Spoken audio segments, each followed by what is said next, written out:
from Srimad Bhagavatam, Canto 8, Chapter 4, entitled Gajendra Returns to the Spiritual World. Text 2 through 4.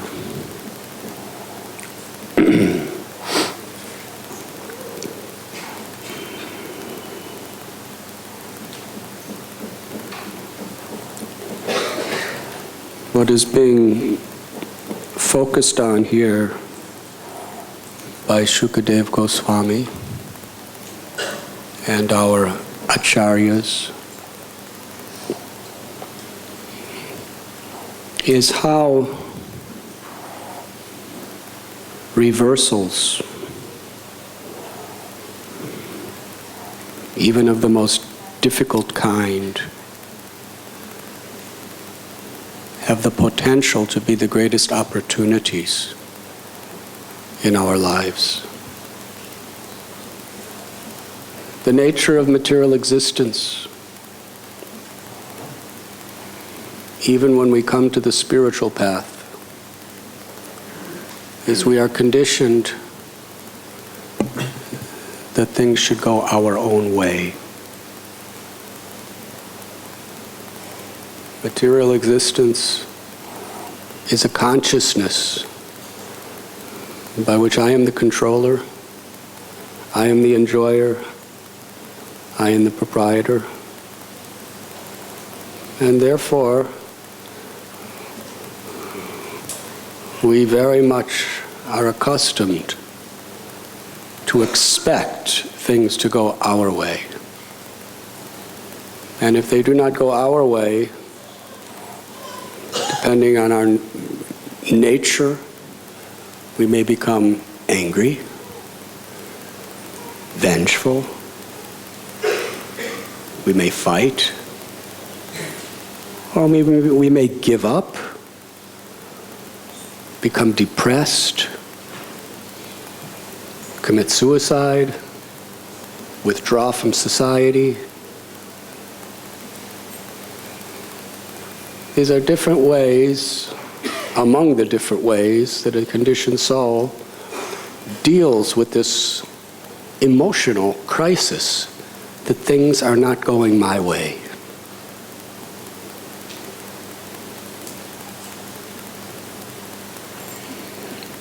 Now, when we come to spiritual life, we still have our same conditionings. It's not that as soon as we come to the path of bhakti, we're pure.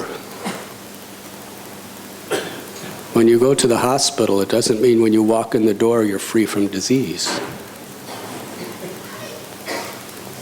Usually after you walk in the hospital, there's more pain than before you walked in. Yes. I walked into a hospital last week. I was feeling quite good when I walked in.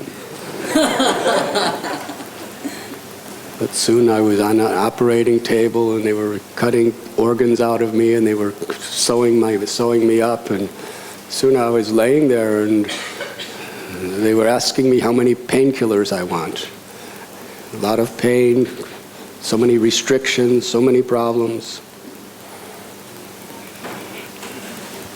So when you go into a hospital as a patient, you can expect things are going to get worse before they get better, because that's the process of taking out the disease. Restrictions of diet, restrictions of movements, and then you're not even allowed out until they discharge you. Very difficult. So similarly, spiritual life is like coming into a hospital for the heart. And there's going to be a lot of difficulties that we wouldn't have to deal with if we just remained in the disease condition without trying to help.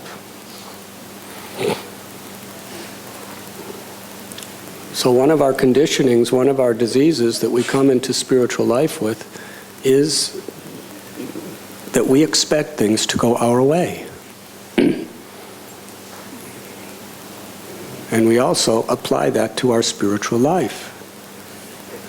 I'm serving Krishna, so this is the way Krishna should deal with me. I've done this many pujas. I've done this so many sacrifices. He should make my children scholars. He should make them obedient to me. He should give me good health. In fact, he should give all my family members good health. And my business, of course, because it's for him, it should flourish, it should prosper without any impediments. And as far as my relationships, people should give me the honor and respect I am due for being such a sincere, saintly person.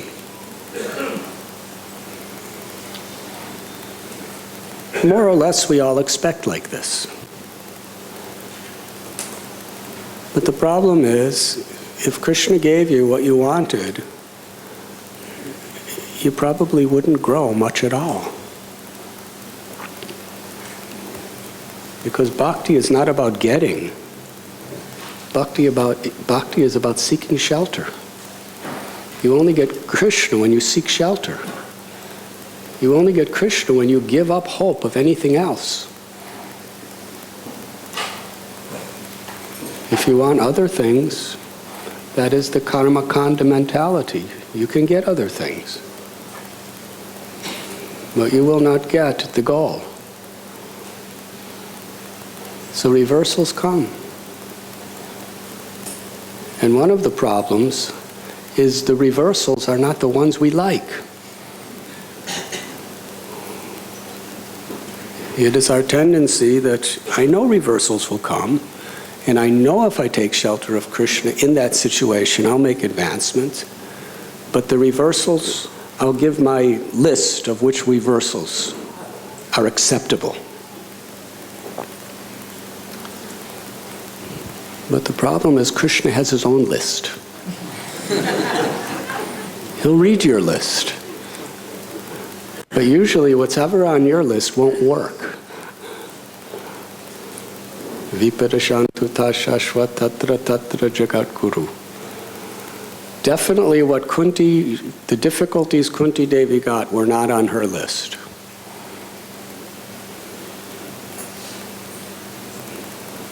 But she thanked Krishna because she understood it was perfect.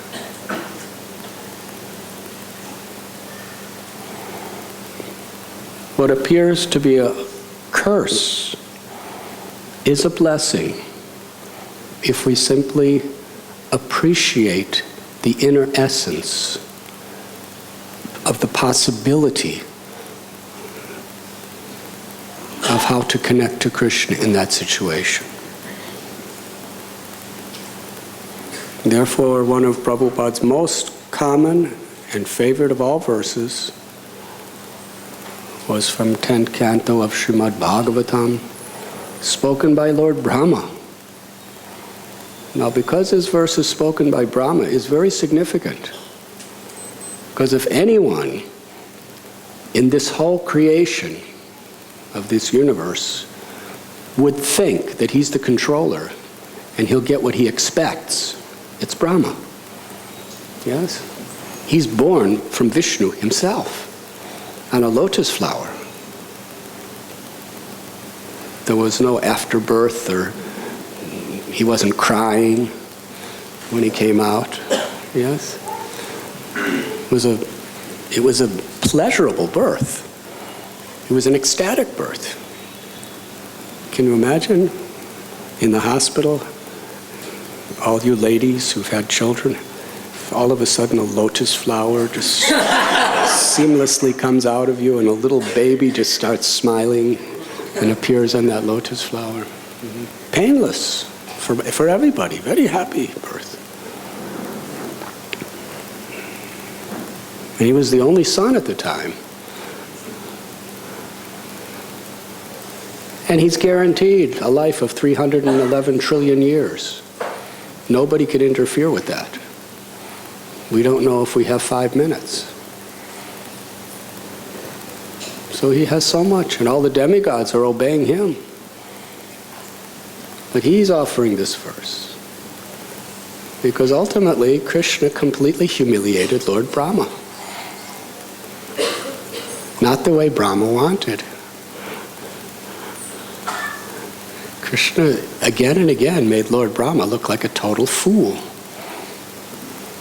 At times, he absolutely humiliated Brahma in front of all of his children and disciples.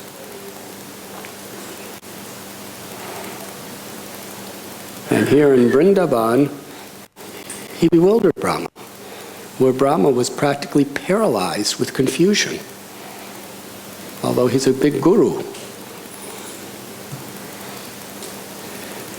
And then Lord Brahma offers this verse.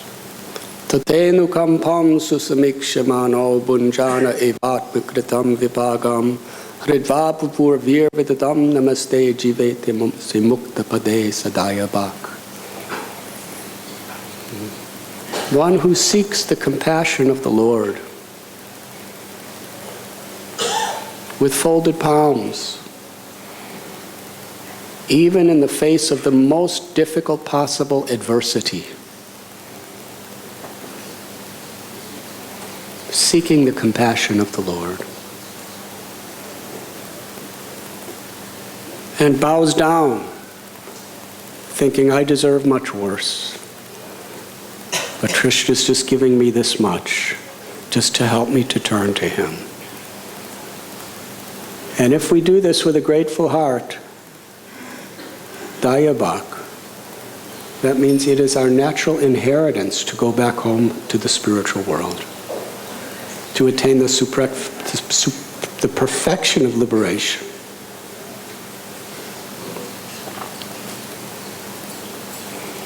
We have to see deeper than what appears.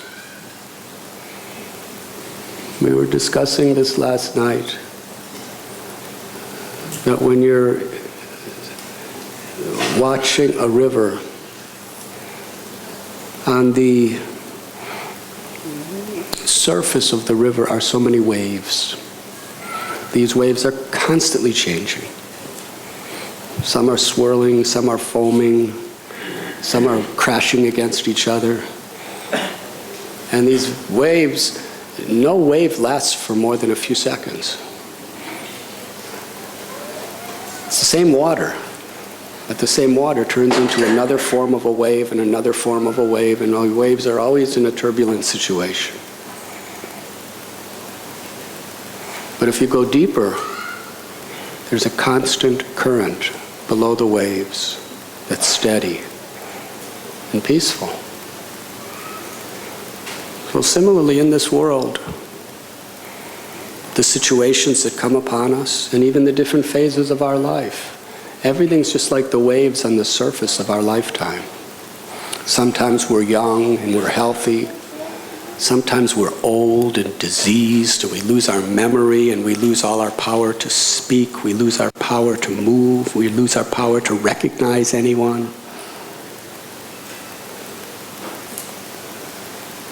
Sometimes we have cancer. Sometimes we're winning athletic events. Sometimes people love us. Sometimes people hate us. It's all just the superficial surface of the waves, just moving around, always moving, due to the wind of time. But if we go deeper, we understand I am the eternal soul. I am part of God. And we make that connection between the soul and between our own consciousness and our soul, and we make the connection between the soul and God. That is constant. Nahanyate hanyamane sarire. For the soul, there's no birth, there's no death. And all of these superficial changes happening on the surface of this life have nothing to do with the soul. The current of truth. But very few people want to go deeper than the superficial appearance of existence.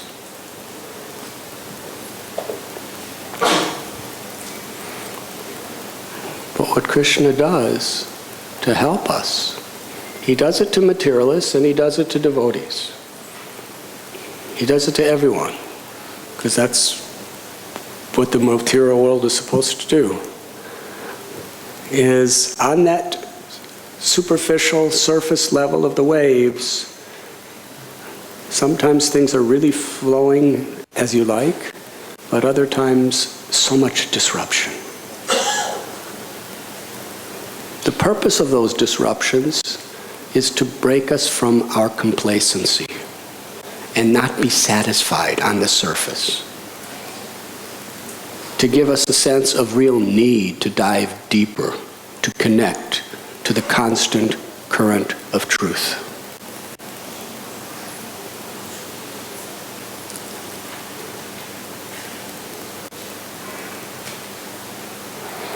Here we find King Huhu.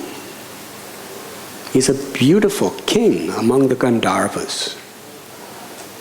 Now, Gandharvas is a very exalted position within the higher realms. They have all the 8 mystic siddhis. They're really mystic yogis. They could practically do anything. They're expert at music and dance. They have wonderful bodily features, long lives, no disease. And he was the most prominent among them. Can you imagine having a life like that? It's very different than living in Mumbai. Mumbai, even if you have a beautiful home, still as soon as you go outside, you have to go through the traffic and people are knocking on your windows. And, yes?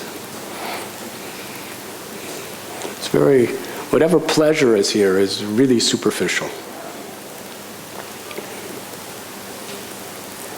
But he's living in Gandharva Loka. And he's cursed by Devala Rishi to become a crocodile. Do you know how painful that must have been for him? From being a beautiful king in Gandharva Loka to become a crocodile? Crocodiles are not beautiful. The only person who appreciates a crocodile is another crocodile. And usually they fight.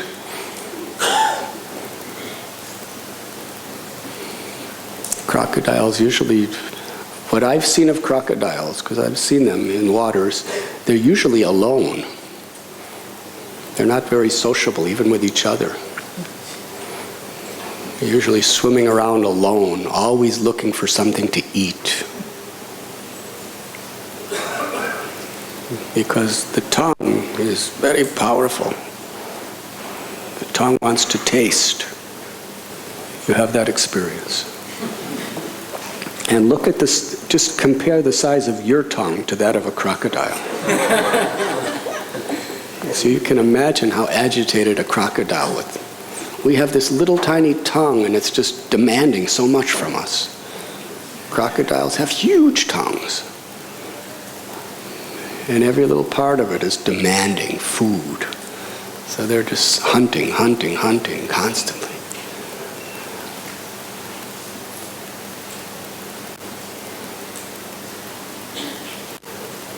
So here we find Sukadeva Goswami, a self-realized soul, is talking about what a great fortune it was for him to be a crocodile. Because although it was miserable for him for some time, in his complacency of being such a royal, successful controller,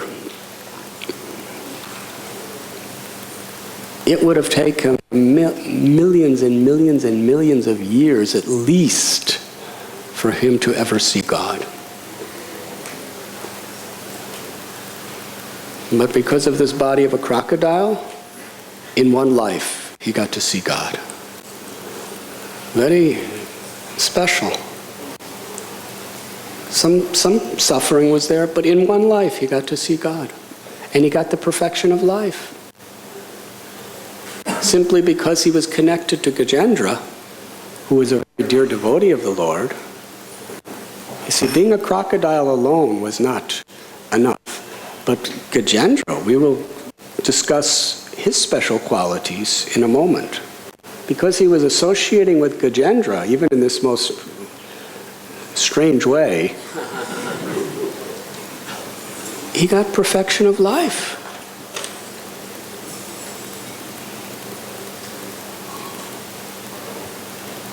Now you may think that when Krishna came, the crocodile would just immediately just be in bliss. Oh, now Krishna's here. No, even after being a crocodile for all this time, when Krishna did come, he added insult to injury. He took a Sudarshan chakra and cut off his mouth. Yes? Crocodiles are very attached to their mouths. Everything. He took away, first he made him a crocodile, then as a crocodile he took away everything.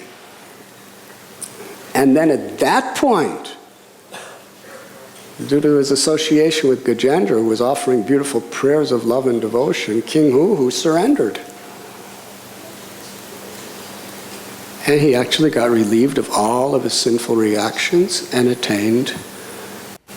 It says here he went back to the Gandharva Loka, but in the purports it explains he went to the spiritual world. That means internally, even though he went back to Gandharva Loka, he went back as a pure devotee, a Paramhamsa, who was in the spiritual world internally. He attained life's perfection. So really, was that a curse or a blessing? It was the greatest blessing.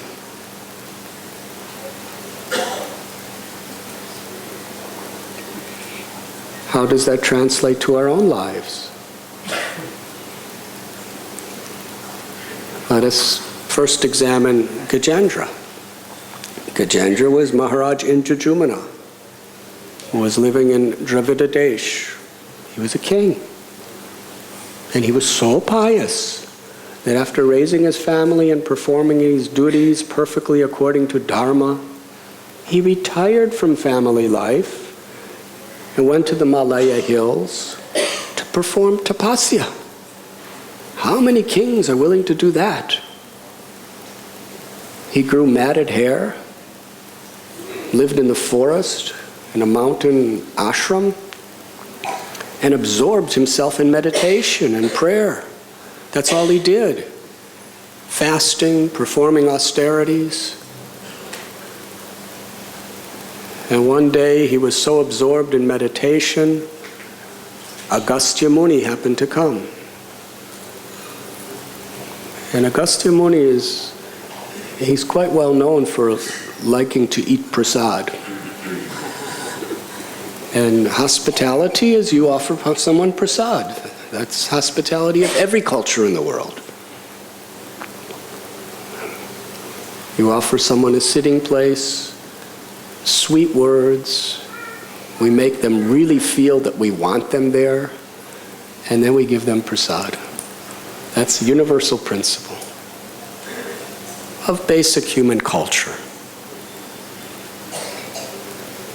So Agastya Muni came, and Indrajumna Maharaj was just like this, sitting in meditation.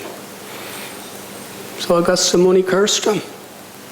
What was the king's fault? He didn't even know that the sage was there.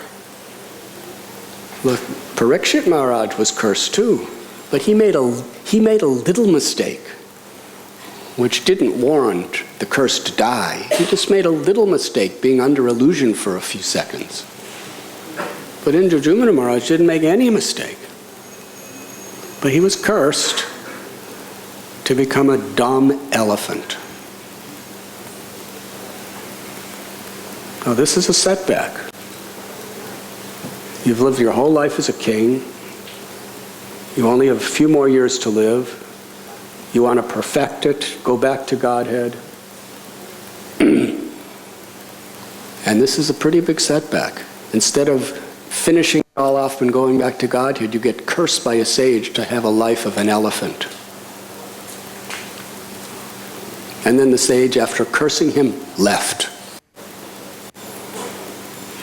But the most important part of this story, in one sense, is the next part. After the sage left, King Arjuna, he was happy. He was satisfied because he knew in his heart that nothing happens by chance. If this is the route that the Supreme Personality of Godhead wants me to practice my devotional service, then it is perfect. He was grateful. Tatenu kampam susamikshimano. King Arjuna was thinking, actually, I deserve so much worse. But Krishna just gave me this little tiny bit, and it will help me, definitely. Because he had that gratitude toward Krishna, because he had that faith, Krishna was so pleased with him that at that point it was arranged he was going to go back to Godhead. And Krishna orchestrated the whole thing by putting him in the jaws of that crocodile, knowing he would cry out for him with love and devotion at that time and show the whole world the highest example.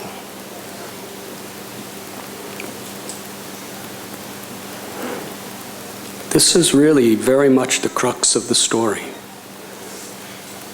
King Arjuna Maharaj was not disturbed, but he was grateful for receiving this curse. Major setback in his own spiritual life, but he didn't see it as a setback. He saw it as an opportunity that was not the way he expected. It was not the way he planned it, but he understood the wisdom of the Lord, and it was perfect.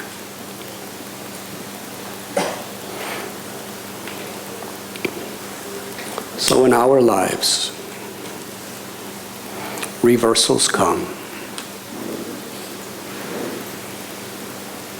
Materialistic people, reversals come.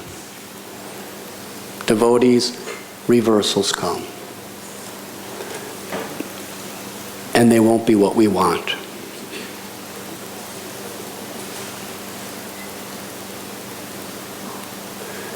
Someone may get a disease. We have seen it. We have seen among our own devotees. Maharaj Huhu, it would have taken him millions of years to go back to Godhead. But because of this impediment, because of this reversal, one life. So similarly, devotees we have seen get terminal diseases. And of course, you have the choice.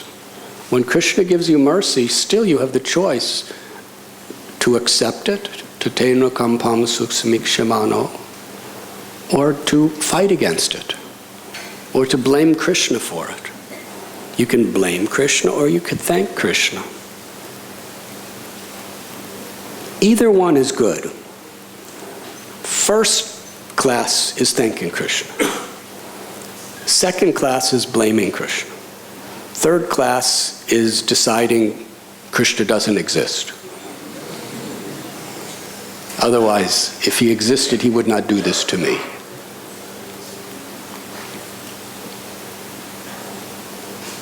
And sometimes people blame Krishna for a while, but then they thank Krishna after some time. They make some progress. But here we find that, some devotees, they get a disease, and then they really surrender to Krishna. Yesterday morning I met Stoka Krishna's daughter, and I was remembering him. It may have taken him a few lifetimes to go back to Godhead, but when he had cancer, he was smiling. At the beginning it was confusing, but after he accepted it and just really accepted it in his heart and it's Krishna's mercy and turned to him, within a few months he saw Krishna. So is that a curse or a blessing? You're going to die anyway in a few years, physically. But he transformed a curse into a blessing. And then relatives of somebody who dies. Very difficult. That person may have gone back to Godhead. What's the problem for them? Devotee, we see, devotee goes back to Godhead. They go through some crisis, they die, they go back to Godhead. We know they're being either going back to Godhead or being elevated very close in that direction because of their consciousness. That's something that we can visibly understand. So then for the relatives, why? Why did this happen to me?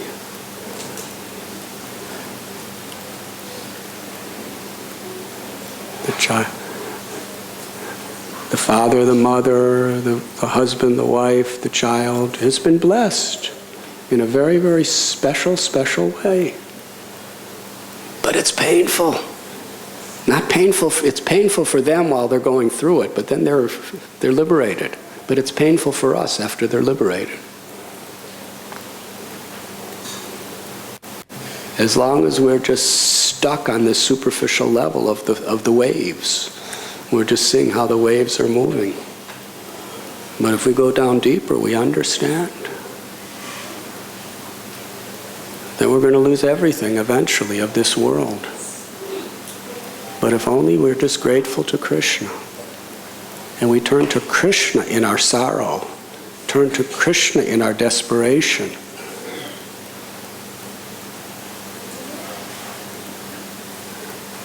But one of the reasons it's hurt so much is it's not what we expected when we came to Krishna consciousness. This is hard. Because we're expecting chant and be happy. And it's true, you will be happy. But what type of happiness? Krishna doesn't want to give you happiness on just the wave happiness. You'll get some of that too. There'll be nice prasad, nice kirtans, sometimes nice friendships, a lot of happiness in the waves. But to go deeper, Krishna does something. He makes things happen that is not what we want and not what we expected. Sometimes devotees think, if I knew I had to go through this, I would have never joined this movement.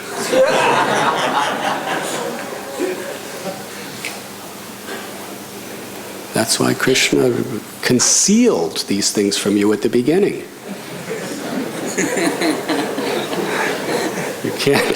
You can't understand the 10th canto till you go through the first 9 cantos. So Krishna reveals what it takes to bring you back to Godhead when after he gives you some of the happiness and bliss of being a devotee.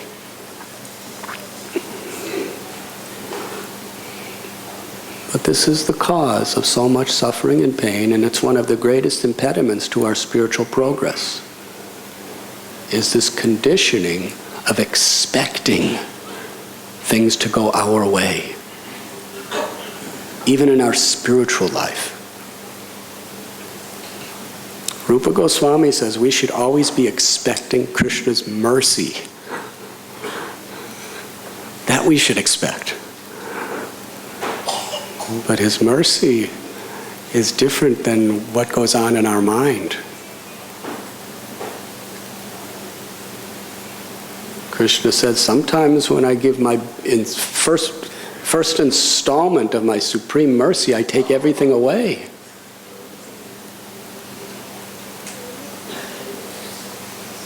So that we really understand the raw truth of material existence, and simultaneously understand that the mercy of God is always there if you go deeper down. Even world wars are just rippling waves on the surface of material existence. Even the dropping of nuclear bombs, they're just, little bigger waves. But none of them can disturb the truth if we just go a little down. Srila Prabhupada explains when he was in Calcutta and the Japanese were bombing the city, people were in panic, running helter-skelter in all directions.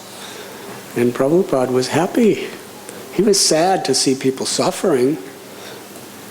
On the wave, on the surface part, he was very, very sad and compassionate for everybody suffering. But deeper down, he was thinking that Krishna has come in the form of these bombs. What does that mean? If I just remember him, it's instant. If I just remember him when the bomb comes, it's an instant ticket back home, back to Godhead. It's much easier than dealing with all family problems for the next 40 years and disappointments of your children and your wife and husband are not living up to your expectations and bills and too much heat and too much drought and too much rain and then old age and then disease. Life is difficult. But here it is. And you're a gopi.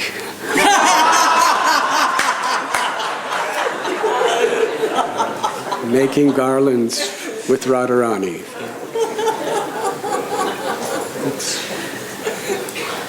It's a good bomb. If you're remembering Krishna, chanting his name, and the bomb comes, that's what happens. It's beautiful. But we can't appreciate that unless we go below the surface. Because all around us, it looks like total ghastliness. Yes?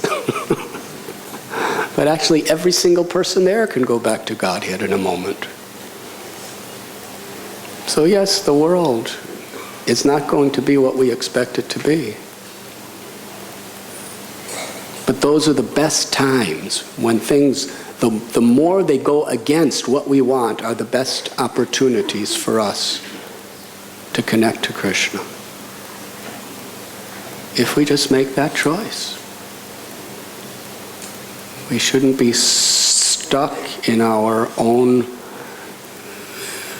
routine of judging things in a certain way. By our own free will, we have to break out of that mold. And that's what all these stories of Srimad Bhagavatam are telling us. Almost every major story of the Srimad Bhagavatam is built on the foundation of major crisis. Why is it like that? Why isn't it just beautiful stories of peace and love and happiness and prosperity and everything going your way? Is there any story like that in the Bhagavatam? Is there any story like that in Ramayana or Mahabharata? Was Bhagavad Gita spoken in that setting? Why? Because it's the reality of what it takes. And not only in Hindu religion, but in every religion. Every religion. We find the very basis, the foundation, is reversals. The Old Testament. All the children of God, Abraham, they were slaves living in Egypt for generations, doing hard labor, getting whipped and beaten. They were literally slaves, generation after generation. And finally, after great, difficult efforts, they escaped from being slaves, and they all lived in the wilderness for 40 years. And everybody who escaped from slavery, they lived and died in the wilderness, and they were all supposed to go to the promised land, and none of them made it. They all died in the wilderness. And then when they finally, their descendants made it to the promised land, there was other people living there. And there was war after war after war.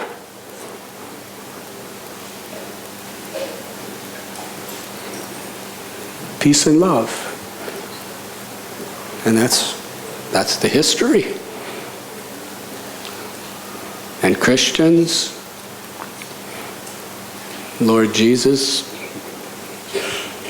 was a self-realized Jewish man who preached the basis of their religion, but he did it according to time, place, and circumstance, trying to find the essence and present that.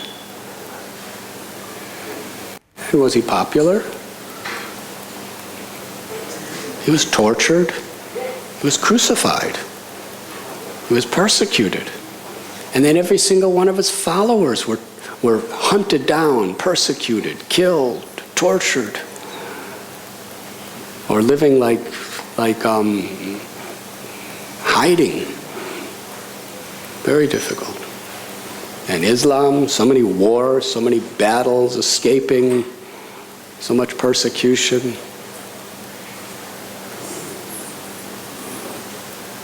The Parsis, driven out of their own country and becoming refugees in a foreign land. Hari Hari. Why? Why are not religions just really sweet storybooks? Now, if we read about Goloka Vrindavan, it's a really sweet book where everything's nice. But here, when Krishna descends to the world, there was a demon coming every day, even in Gokula Vrindavan. Yes? Putana comes, Trinavarta, Agasura, Keshi, Aristasura, Vatsasura, Pralambasura, Dhenukasura, Bakasura, blazing forest fires, Kaliya.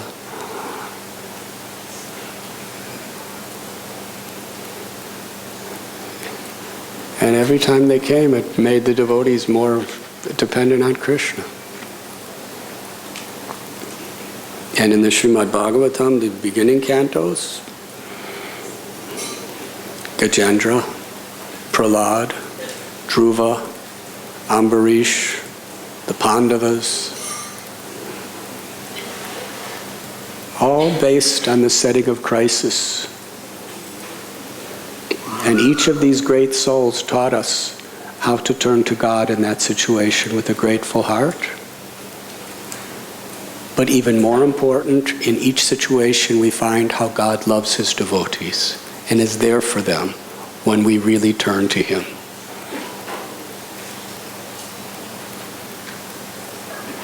This story of Gajendra Moksha is one of the most important stories for our practical spiritual life. Because we are all in the crocodile of material existence. And the jaws of that crocodile are very strong. And we cannot escape on our own. However strong, intelligent, wealthy, powerful we are.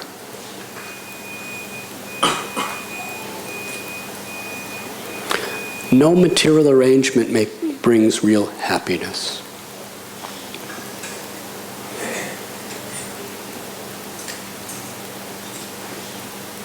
Maya's illusion feels if you become wealthy, you'll be happy. But historically, we see that the general tendency of people who become wealthy is they become isolated. And they hardly have any real friends. That's the truth about most people who become wealthy and famous. There are exceptions, but that is the tendency. Your whole life is so superficial. You really don't have real brothers and sisters. Everything's just based on superficial interactions, either for cheap enjoyment or just to get things done. But it's hard to have deep relations. The reason is because the more you're controlling, the more you become addicted and conditioned to this controlling spirit. You want to control everything and everyone. And you can't have a deep relationship as long as you feel you're controlling.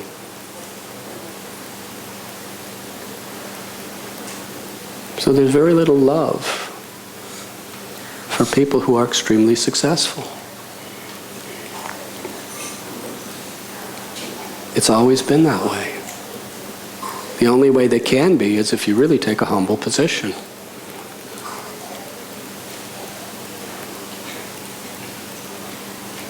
And really accept people as your equals. So here's the promise. People are fighting to get there, and then when they get there, they can't give up what they have, but at the same time, it's a very lonely and unsatisfying life.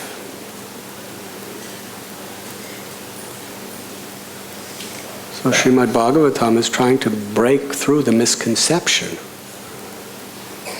of this type of dream for happiness. That is why Srila Prabhupada was so strong when he spoke. There's really no happiness in the material world. All the so-called happiness is just on the level of these ever-changing waves and foaming bubbles. In the first canto, Prabhupada says that all of our happiness, all of our possessions, all of our relationships in this world are like foaming bubbles on the surface of the ocean of material existence, and all these bubbles at any moment will burst into oblivion. So are we going to be attached to the bubbles? Are we going to be attached to the depth of what's deeper in the ocean?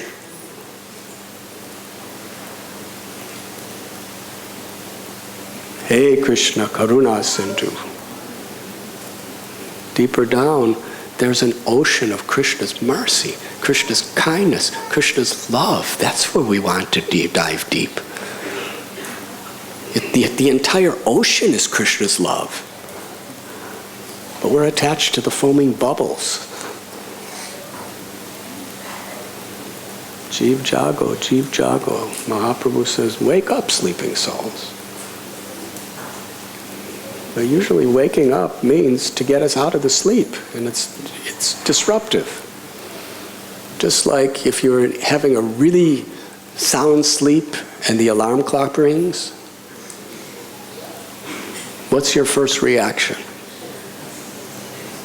You don't have to say it publicly.